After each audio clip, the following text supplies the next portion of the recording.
The Manchester Metrolink was a revolutionary project that transformed Manchester and ultimately brought light rail back into the mindset of Great Britain. The now 30-year-old network has quite a bit of character to it, and is much appreciated by locals. So why don't I take a look at the original section of the Metrolink, the Manchester to Bury line.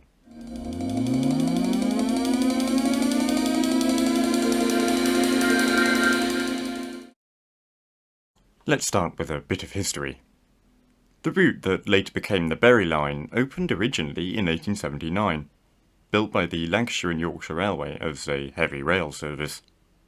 This remained the case until conversion into the Metrolink, which was decided upon in the 1980s. Interestingly, the route was electrified as early as 1916, in an ironic response to competition from Trams. However, this used a third rail format, which was replaced in 1991 when they converted it to overhead wire running. Initially, the trams used were the T68s, which were quite unique and designed only for the Manchester Metrolink. However, in the 2010s, they were replaced by the rather dull Bombardier M5000. These are fine, I suppose, but there's nothing particularly special about them, and they're a strangely old design. Anyway, the route. We'll be starting in Piccadilly at the heart of central Manchester, before moving along shortly to Piccadilly Gardens, Market Street, Shoot Hill, and Manchester Second Station, Victoria. We'll then run off-street on Old Railway Line, passing through Queen's Road, Abraham Moss, Crumpsall, Bowker Vale, Heaton Park, Prestwich, Bessers of the Barn, Whitefield, and Radcliffe, before finally reaching our terminus at Bury. Let's begin at the very centre of Manchester, in Piccadilly Station. This is one of the busiest stations in the UK outside of London, and certainly lives up to its title. It's got a very impressive arched train shed, and is a stunning place to be. However, it's not always had its iconic name. The station was originally called Manchester London Road, but this was deemed too confusing, so it was renamed Piccadilly upon a refurbishment in 1959. Well, the renaming actually took place in 1960, and before it was called Manchester London Road it was called Manchester Store Street, but it's quite complicated. Anyway, none of that is really that relevant today. You'd never guess it originally had a different name. Unfortunately, I was unable to film Piccadilly's tram station, as it was closed for essential maintenance at the time I visited. However, it's unique by the fact that it's buried underground, and is slightly reminiscent of the old Pickwick Tube project. Immediately after leaving Piccadilly though, the trams break cover, and cross a street before reaching Piccadilly Gardens. As the name suggests, this station serves Piccadilly Gardens, and is adjacent to a large bus interchange. This was the former location of the Wheel of Manchester, however it was dismantled in 2015. This wasn't too much of a loss though, as the view consisted of little more than the top of Primark. The gardens as a whole are a bit disappointing though. It's the only real area of green space in central Manchester, yet it provides little respite and isn't a very friendly or welcoming place. There's a video in the top right that goes into more detail about this. It's well worth a watch. As the trams pull out of Piccadilly Gardens, they enter a complete maze of tracks going whichever way you could think of. This is probably the most chaotic section of the Metrolink, with trams, people, bikes, buskers all merging in one beautiful cacophony of chaos. A very short time after their last stop, the trams arrive at Market Street. This is one of the most popular shopping streets in the city, and has an accordingly busy station. The trams now snake through the city to Shoot Hill, which is home to another bus station. This is also the closest tram stop to the Arndale Shopping Centre, which has a void underneath it. But I'll link you to this video if you want to know more about that. We now continue along a picturesque cobbled road to get to Victoria, Manchester's second busiest railway station. It's a really fantastic station and has gone through a lot of history. It certainly shows. There's lots of scarves everywhere from where the old roof used to be. This was, of course, Victorian, but was ultimately replaced in the 2010s by this weird bubble thing. To be fair though, the Victoria Station redevelopment is actually really good, and it strikes the right balance between historic aspects and practicality for the future. The concourse is seamlessly integrated with the Manchester Arena. This gained notoriety for all the wrong reasons in 2017, following the tragic bombing in which 23 people died and over 1,000 were injured. Upon departure from Victoria, The trams run parallel to the main line for quite some time, which is always quite fun to travel on if you manage to spot a passing train. After travelling through a tunnel, we emerged next to Queen's Road Depot, which is where the trams are maintained. This large complex was originally served by just a staff halt, to allow crews to change trams. However, it was later replaced by a full station to make up for the closure of Woodlands Road. It's the most recently opened station on the Bury line, dating to just 2013. This is also the closest station to the Transport Museum of Greater Manchester. It's a very interesting visit. Some way down the line, trams pass the aforementioned Woodlands Road, which was closed in 2013. There's very little remnant of the station today. The next open stop is Abraham Moss, which is another relatively recent addition, having opened in 2011. It was built in conjunction with a school and leisure library? I think that's the term. Anyway, it's nice to see some integration with transport.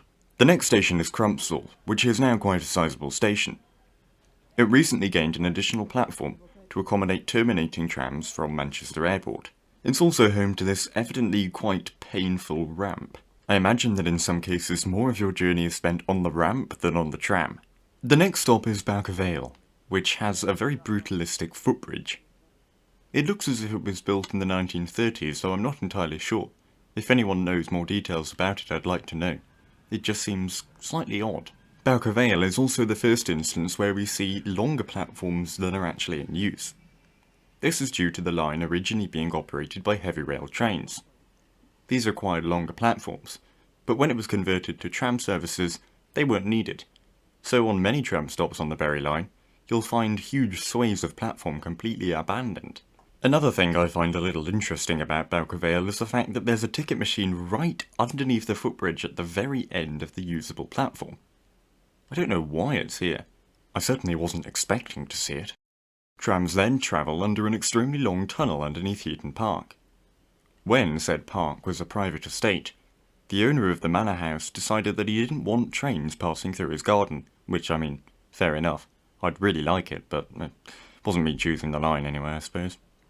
So he required the line to be built in a tunnel underneath.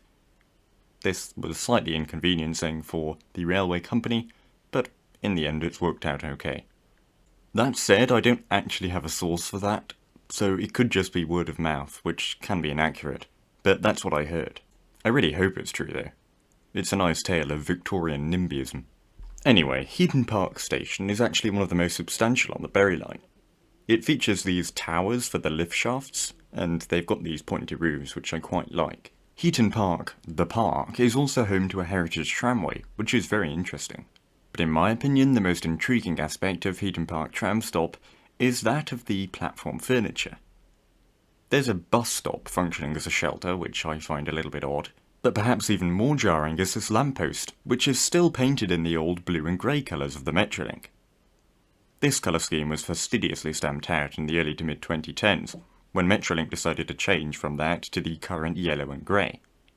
Whilst the latter does work quite well, I don't think it's a good idea to just change your entire branding. And when you get rid of that great original Metrolink logo, it feels like a bit of a loss. Anyway, exactly why this lamppost hasn't been repainted I really don't know. Once again, if anyone knows any more, I'd be very eager to hear. Back to the route though. The next stop is Prestwich, which has a slightly innovative bike rack outside. But other than that, I can't think of anything interesting to say. The next stop along the line is Bess's the Barn. I really don't know about that one, there are far too many apostrophes. I believe it's some form of northern pronunciation, but I can't get that right. One of the most interesting things about Bess's is the fact that it has this weird concrete wall that runs between the tracks on the bridge over the M60, Manchester's Ring Road motorway. This provides the actual structural support for the bridge, which is a very long single span. In essence, it's flipped upside down, with the supports on top rather than below. I actually quite like Bess's at the Barn station. It's preserved quite a lot of actual building, rather than just being a shack as most tram stops are. It's also an island platform, which is somewhat unique.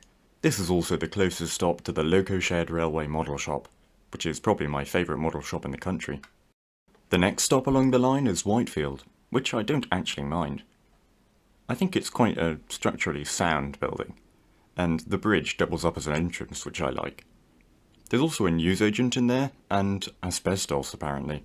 Trams then make their way to Radcliffe, where their platforms are slightly elevated. There are quite a lot of entrances, though the station feels a little bit grey and bland. The presence of shelters is good though. I'll tell you what's not grey and bland though. Radcliffe Viaduct, which provides stunning views of the surrounding area as it crosses the River Irwell. Okay, it's not exactly breathtaking, but it's not bad either. The final section of line between Radcliffe and Bury is the most rural, with trams reaching speeds of 50 miles an hour.